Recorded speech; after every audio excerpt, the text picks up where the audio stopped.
Makin solid dan kuat, Timnas Indonesia diprediksi lolos putaran 3. Si nomor 9 yang dinantikan skuad Garuda segera datang.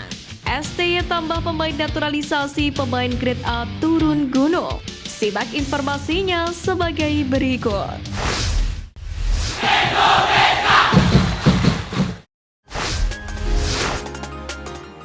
Pengamat sepak bola yakin Timnas Indonesia pasti lolos putaran ketiga kualifikasi Piala Dunia 2026 putaran ketiga. Dalam lanjutan kualifikasi Piala Dunia 2026 pada Juni nanti, Indonesia akan menjamu Irak pada 6 Juni dan Filipina pada 11 Juni. Dalam hal ini, pengamat sepak bola nasional Muhammad Kusnaini meyakini tim Garuda akan tampil makin solid dan bertenaga. Sisi positif yang sudah terlihat dari 2 pertandingan kemarin, kita punya pertahanan yang solid. Nah, kalau di tengah utuh materi pemainnya, itu akan lebih kuat sehingga membuat tim makin solid. Timnas akan lebih bertenaga saat lawan Irak dan Filipina, kata Kusnaini. Dalam hal ini, peran Ragnar Oratmangun menurut Kusnaini sangat vital dalam lini serang Indonesia. Ini yang membedakan antara laga di Jakarta dan Hanoi. Pada saat yang sama, Tom Haye pun kerja double. Adapun kinerja JIZ sangatlah diapresiasi, di mana pemain Venezia FC ini menjadi tembok kuku sekaligus pemberi komando pertahanan yang apik di lini belakang Timnas Indonesia. Melihat bagaimana performa yang ditunjukkan oleh skuad Garuda, pengamat sepak bola yang lain, Akmal Marhali pun juga optimis mengenai peluang Timnas Indonesia untuk lolos ke putaran ketiga kualifikasi Piala Dunia 2026. Dia bahkan tak segan menyebut bahwa skuad Garuda hampir 100% bisa melangkahkan kakinya ke putaran ketiga kualifikasi Piala Dunia 2026 usai kalahkan Vietnam. Pasalnya, skuad Garuda hanya butuh 1 kemenangan untuk mengunci tiket putaran ketiga kualifikasi Piala Dunia 2026. Timnas Indonesia pun juga akan otomatis lolos ke Piala Asia 2027. Namun demikian, Akmal Marhali tidak ingin skuad Garuda melakukan euforia yang berlebihan. Pasalnya, tantangan yang sebenarnya ada pada fase berikutnya, di mana Timnas Indonesia akan dihadapi tim-tim kuat Asia seperti Irak, Iran, Jepang, Korea Selatan hingga Arab Saudi.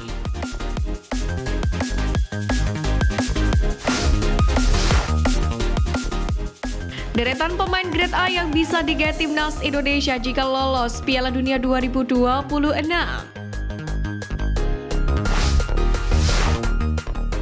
Pertama, Pascal Struijk. Salah satu pemain keturunan Indonesia grade A yang paling mentereng adalah Pascal Struijk. Itu tidak terlepas dari performa impresifnya sejak naik kelas ke tim utama Leeds United pada Januari 2020 lalu. Setelah bergabung dengan Leeds United, Struijk menjadi bagian dalam sejarah klub tersebut.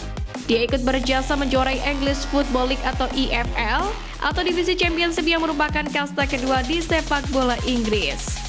Momen itu terjadi di musim 2019-2020 yang sekaligus mengantarkan Leeds promosi ke Premier League setelah 16 tahun lamanya.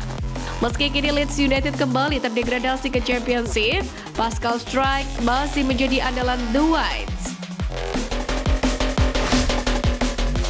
Kedua, Jairo Riedewald. Jairo Riedewald dikabarkan berminat membela Timnas Indonesia. Kabar ketertarikan Jairo Riedewald muncul dari akun fanbase @pemainketurunan.id. Ex-pemain Timnas Belanda itu dikabarkan membuka pintu untuk membela Timnas Indonesia. Hal itu setelah ia ditanya apakah sudah pernah dihubungi oleh PSSI. Ketiga, Emil Audero Mulyadi. Setelah sempat ramai dikabarkan menolak memperkuat Timnas Indonesia, Emil Audero kini disebut tertarik menjalani proses naturalisasi. Kiper kelahiran Mataram tersebut sedang menjalani masa peminjaman dari Sampdoria ke Inter Milan. Namun sayangnya, musim ini Emil sulit mendapatkan kesempatan karena cuma tampil 3 kali.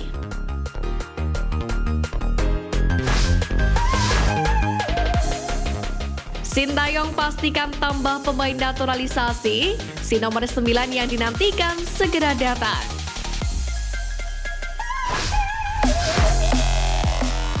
Di era pelatih Sintayong, naturalisasi dipilih menjadi jalan cepat untuk menambah kedalaman skuad untuk bisa bersaing di kancah internasional. Hal tersebut pelan-pelan mulai terbukti dengan capaian-capaian Timnas Indonesia saat ini. Terkini, di bulan Maret, Timnas Indonesia ketambahan 4 pemain naturalisasi anyar. Mereka adalah Jesus, Ragnar Oratmangun, Tom Haye, dan Dayton Joeon. Dan hasilnya pun cukup manis. Di laga debut mereka bersama Garuda mampu memberikan kontribusi yang signifikan.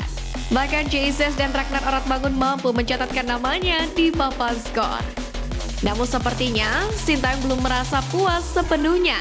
Karena baru-baru ini juru taktik asal Korea Selatan tersebut mengungkapkan bahwa Timnas Indonesia akan kembali ke tambahan pemain naturalisasi baru sebelum bulan Juni. Hanya saja pelatih asal Korea Selatan tersebut belum mengungkapkan siapa pemain yang dimaksud. Namun, Sintayong mengisyaratkan bahwa pemain naturalisasi baru Timnas Indonesia lebih dari 1. Akan ada beberapa lagi pemain berdarah Indonesia yang akan dinaturalisasi sebelum Juni nanti. Tentunya saya sangat mengapresiasi Ketua Umum PSSI Pak Erick Thohir atas dukungannya yang diberikan. Ini akan membuat Timnas Indonesia semakin maju ke depannya, kata Sintayong. Bersamaan Bobber FC Utrecht di Liga Belanda, Ole Robbenny pun juga mengaku sudah berkomunikasi dengan Ketua PSSI Erick Thohir, yakni soal rencana naturalisasi untuk membela skuad Garuda. Ole Robbenny sendiri diketahui punya darah Indonesia dari sang nenek yang berasal dari Medan. Ole Robbenny bermain sebagai penyerang tengah. Nah, faktor inilah yang diyakini membuat Ole Robbenny sangat menarik bagi pelatih Sintayong. Sebab selama ini Sintayong belum mendapatkan pemain nomor 9 yang konsisten. Nama Ole Robbenny sendiri mencuat ketika tampil apik untuk LCA Men pada musim 2022-2023 lalu. Ole Robbenny mampu mencetak 11 gol dari 33 laga yang dimainkan di Eredivisie. Musim lalu, Ole Robbenny mencetak hat-trick ke gawang Heerenveen yang diperkuat oleh Tom Haye. Sementara pada musim 2023-2024 ini, Ole Robbenny pindah ke LC Utrecht. Kehadiran Ole Robbenny, jika memang bersedia dinaturalisasi, dipastikan bakal membuat Indonesia makin kuat.